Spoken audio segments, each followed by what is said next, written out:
তারপরে তুমি আরেকটা যেটা মজার কথা বলো, আমি খুব অবাক হয়েছি এই জিনিসটা দেখে। আমার এক বন্ধুকে বললাম, মামা চ্যাট জিপিটি দিয়ে একটা রিপোর্ট বানায় দেয়। ও তো চ্যাট জিপিটি চালাইতে জানে না। এই জন্য এখানে কিন্তু ওদের একটা কোর্স আছে এআই মাস্টারি। হ্যাঁ, তো এআই মাস্টারি কোর্সে যে সুবিধাটা তুমি পাবা সেটা হলো যে চ্যাট জিপিটি কিন্তু খালি লিখে দিলাম বন্ধু এটা বানায় দাও, ও কিন্তু এতটাও এক্সপার্ট না, অতটাও পাওয়ারফুল হয় না।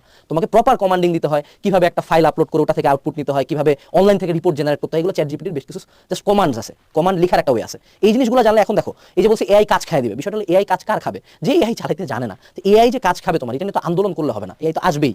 যেমন রেভলিউশন, যখন ইন্ডাস্ট্রিয়াল রেভলিউশন হলো তখন কিন্তু ঘোড়া টোড়া চলে গেল, এখন ঘোড়া গাড়িতে ঘুরে না, এখন গাড়ি আসছে। এখন যদি ঘোড়ার মালিকরা যদি আন্দোলন করতে যে না আমি কেন গাড়ি নামতে দিব না, তো হবে এআই উইল কাম। আমি এর সাথে অ্যাডাপ্টেড। তোমাদের মধ্যে কয়জন চ্যাট জিপিটি, তোমরা যে ডিপসিক নিয়ে পাগল হয়ে যাচ্ছ চ্যাট জিপিটি নিয়ে, তুমি চ্যাট জিপিটি রে জিগাও যে এই ভাইয়াকে চিনো নাকি? আরে বাবা, এটা তো জিগানোর কথা না, তো চ্যাট জিপিটি ইউজ করে কামানো যায়, এটা তুই করছিস? চ্যাট জিপিটির ফাংশনালিটি জানিস? তো ডিপসিক চ্যাট জিপিটির মধ্যে কে বেটে, এটা নিয়ে তোর চিন্তা কোথায়? তো দুইটার একটা তো কোনো কাম নাই, দুটোর কাম শিখো। এআই নিয়ে এআই কিভাবে ইউজ করতে হয় এটা সম্বন্ধে জানো।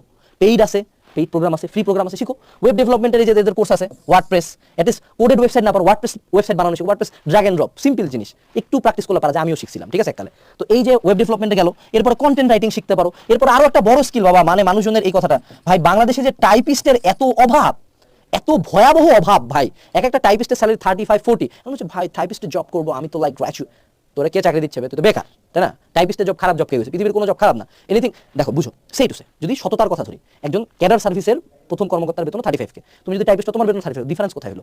সে হয়তো বা সম্মান পাচ্ছে, তুমি সম্মানের পার্টটা চিন্তা করে যদি you think about the money, কিন্তু তুমি তো পাচ্ছ। সো টাইপিং শিখতে পারো। টাইপিং বলতে আমি বাংলা ইংলিশ ফোনই টাইপ করি। এত ফোন কেন? একটা পিসির দাম 30,000 টাকা। 30,000 টাকা নাই? হ্যাঁ, বার্গার কয়দিন খাইছে? এই যে বাইরে ফাস্টফুডগুলো খাও, 3 মাসের টাকা জমাও দেখি। তুমি 3 মাসের টাকা যোগ দিলে একটা প্রপার পিসি হয়ে যাবে। তুমি প্রথমে 30,000 ঢুকাবে, দেন তোমাকে কেন পিসি বিল্ডার বাংলাদেশে লাল নীল সবুজ বাতি লিকুইড কুলিং RTX 8 লক্ষ, আরে বাপরে, এর দরকার নাই তো। একটা বেসিক সেকেন্ড হ্যান্ড পিসি উঠাই নিয়ে আয়, তো দরকার কাম শিখা। দেন when you start your income, দেন তুমি প্রপার পিসিতে আপগ্রেড করো, ঠিক আছে? তো